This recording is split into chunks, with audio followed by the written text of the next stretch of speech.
I'm Amisha Ghadiali, and this is Breath of Light, my guide to chanting mantras and my new mala collection. It's a real joy to be sharing mantras with you because it has been such a wonderful part of my own yoga journey. I came across mantras actually as a child. Both of my grandmothers used to chant, and I would love to chant with them, but I never took it on as something in my own life. I never really understood what the mantras meant.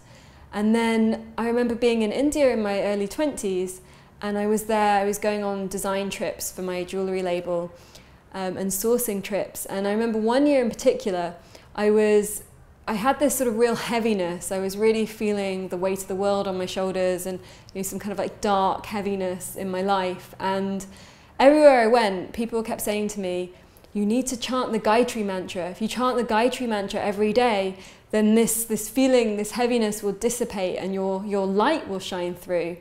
And I remember thinking, that's completely bonkers. How can chanting a mantra, get rid of this feeling? And it seemed very silly to me, if I'm being honest. And then what happened was I bought a CD and I didn't listen to it for a good few years. And then I started to listen to it in the background, and I started to find the sounds soothing. And as I was getting further along in my yoga journey and started doing immersions and teacher trainings, mantra became a huge part of that. And something in me just lit up through the mantra, and I have found some tremendous shifts that have literally come directly through mantras. And I really thought that I would never be able to learn the words or pronounce the sounds. The Sanskrit sounds are very precise. They all carry this really wonderful healing vibration. And what happened was, once I surrendered to it and I just let myself go, the mantras almost chanted themselves. I found that I used to sing when I was a child and had like a nice singing voice, but something sort of from my early teen years, I stopped being able to sing and cut that part of myself off. And even now, if you ask me to sing a pop song, I still can't really sing one in tune. But the mantras, when I tune into the sounds and the feelings and the vibrations of the mantras, something else chants them for me. And I feel like I'm tapping into this energy, into this force that is directly related to whoever or whatever the mantra is about. And I literally feel that energy like waking myself up through every cell of my body. It feels like a very embodied awakening. In the Tantric perspective of mantras, so the Tantric perspective being the ancient worldview, the view is that we have everything inside of us. So we are not bowing down to a goddess, for example. We are simply awakening the qualities of that goddess from within our own being. So as we chant a mantra, say to Durga, what we're doing is calling forth the parts of us that are courageous, that are a strong warrior, that can do anything, fight for anything in the name of love. And we all have that within us, and it's literally just the waking up of ourselves.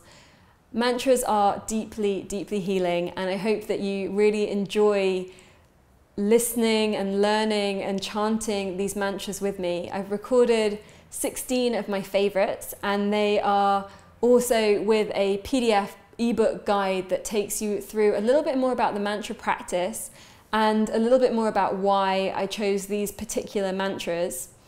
And of course, to chant the mantras, you can use a mala. And so I have these malas as part of my Breath of Light collection. And what you do is you take it in your right hand and you have it coming over your middle finger, and you bring it nice and close to your heart. And then as you chant the mantra, you'll simply move one stone closer to you. So every time you chant, you come closer to yourself until you go all the way round. And there's 108 stones on these malas. And then the 109th stone, which is the guru bead at the top, which reminds us of our relationship with the teacher, with all teachers. And so you just move through the mala all 108 times, or for some of the longer mantras, you might choose a different amount of time to do them for, or a different number of times. And I just really hope that you enjoy chanting and that you find this light, this power, this joy within the mantras that I found. And I hope one day that we get to sit and chant them together in the same room. And we'll close just by chanting probably the most famous mantra, just the primordial sound Om, which is the sound that connects us to each other and to consciousness. And you just bring your hands into Anjali Mudra. Take a big inhale. Exhale, release. Inhale. Om.